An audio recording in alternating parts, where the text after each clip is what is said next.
Hello viewers, I am Kausalya. Today we are going to solve problem number 5 under the topic polar plot. The problem is the open loop transfer function of a unity feedback system is given by this expression. Sketch the polar plot and determine the phase margin. So the first step is we have to substitute S as j omega.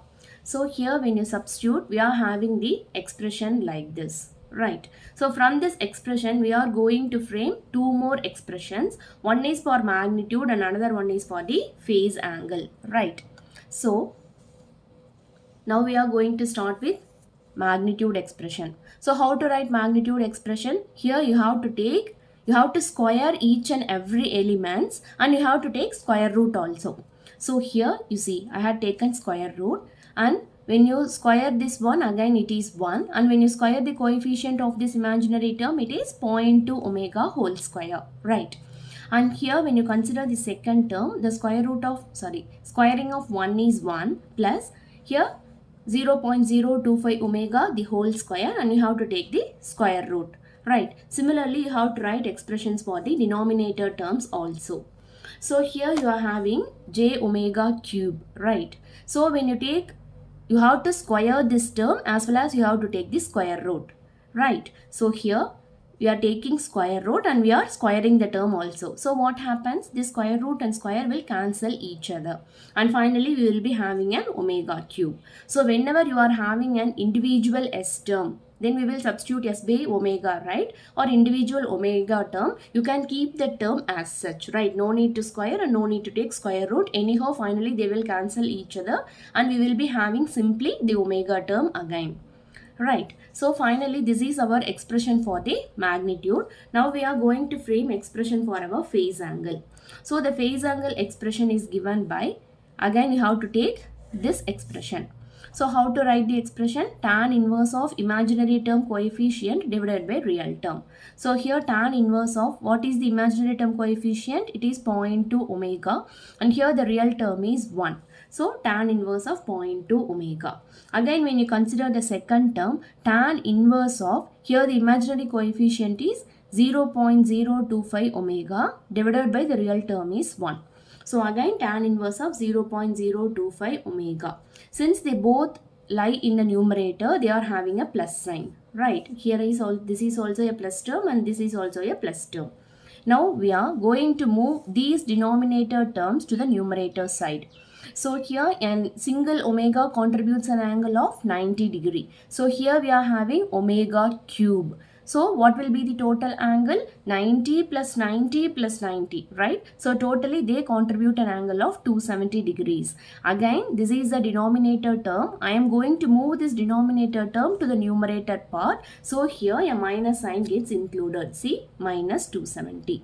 Again, when you look at the second term, tan inverse of imaginary coefficient is 0.005 omega divided by the real term is 1. So tan inverse of 0.005 omega. Again this is a denominator term and I am going to move this denominator term to the numerator part. So a minus is included, right?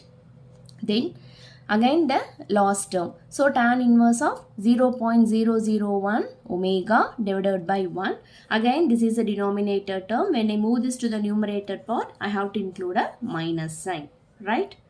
So finally we had framed expression for our phase angle, right? Then we are going to frame a table which includes, you see, omega, magnitude as well as the phase angle, right? So we know the expressions for magnitude as well as for the phase angle, right? So here we have randomly selected the values of omega, right? So in the previous cases I had asked you to consider corner frequencies, but here when you look at this problem, the corner frequencies are very high in number. That is 1 divided by 0.2 gives you 5, right? But 1 divided by 0.025 gives you 40. Again when you take 1 divided by 0.005, that gives you 200, and again reciprocal of this term gives you 1000. You see, these are very huge values, so we cannot implement those values in our polar sheet, right? So here we have taken the random values, right? Here the minimum value is 0.9 and the maximum value is up to 1.7. Okay, generally you can take this frequency values between zero point 0.5 to 2. Okay, these are more than enough. So here we have taken the values. So for each and every value of this omega, find the magnitude as well as the phase angle. Okay, this can be done simply by using a calculator. You see, this is an expression for your phase angle, right? So in the place of omega, just substitute 0.9 over here. You will be getting an angle that is minus 259. Similarly, here this is your expression for your magnitude, right? So just substitute the value of omega as 0.9 in all these expressions and you will be having some answer, right? So do it carefully with the calculator. That's it. So finally we had obtained the values like this, right? Both magnitude and phase angle values. Now we are going to plot these values on a polar sheet. So this is our polar sheet. So in this polar sheet, it is mandatory that your right hand side should contain 0 degrees and the left hand side should contain 180 degrees. Okay, you just look at these two values, then you can keep this polar sheet like this. Okay, it is mandatory to keep the polar sheet like this, then only you will be able to get a correct polar graph, right? Right hand side should have 0 degrees and left hand side should have 180 degree. Then the thing is, you have to write the scale. It is mandatory, right? So here, depending upon the values from the table, I had selected the scale values. Here you see I had taken 0 0.4, 0 0.8, 1.2, 1.6 and 2.0 finally, right? So after having the scale, we have to highlight in our unity circle. So here this circle has a magnitude of 1, right? So here you see I had highlighted it. These are the two important steps. Okay, once you take the polar sheet, you should keep it properly and you have to mark your unity circle. You have to write the scale, right?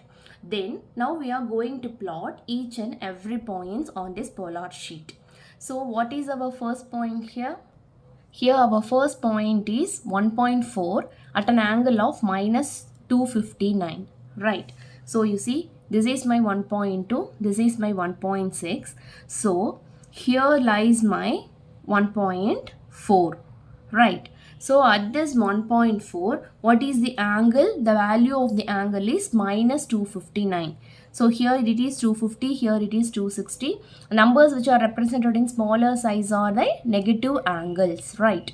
So here we have to mark our point, that is minus 259, right? Hope you people understand, right? So I need a magnitude of 1.4. So between 1.2 1.6 there lies 1.4. So at that particular circle you move gradually and finally you have to mark the respective angles here, right? Then the next thing is, for a magnitude of 1.2, the angle is minus 258. So here this is my 1.2 circle, right? So you move gradually. So what is the angle? The angle is minus 258, right? This is 250 and this is 260. So here lies my 258, right? Similarly, for each and every point, you just mark it on the polar sheet. After marking it on the polar sheet, we have to connect all these points using freehand. I'll connect and show. So this is our typical polar plot, right? So finally we have drawn our polar plot. The next thing we are asked to find is what is the phase margin. So how to find the phase margin? The phase margin can be calculated by just calculating an angle. How to calculate the angle? Our polar plot will cut the unity circle at a particular point, right? So at this point, just measure what is the angle. So here already we had marked this point, right? So here the value of the angle is 257, or else no issues. You can keep your scale and you can measure. You see, this is the point, right? So at this point, just keep the scale and measure over here. You see here it is coming here. So it is minus 257 degrees, right? So here the angle is minus 257. Right? Now just substitute the values here. The formula for phase margin is 180 plus pi gc. So here it is 180 degree minus the angle is, it is 257. Right? So 180 minus 257 gives you an angle of minus 77 degrees. Right? So finally the phase margin of the problem is minus 77. Here comes the end of the problem. I hope you people understand the concept very well. If you have any doubt, then let me know in the comment section. Thank you.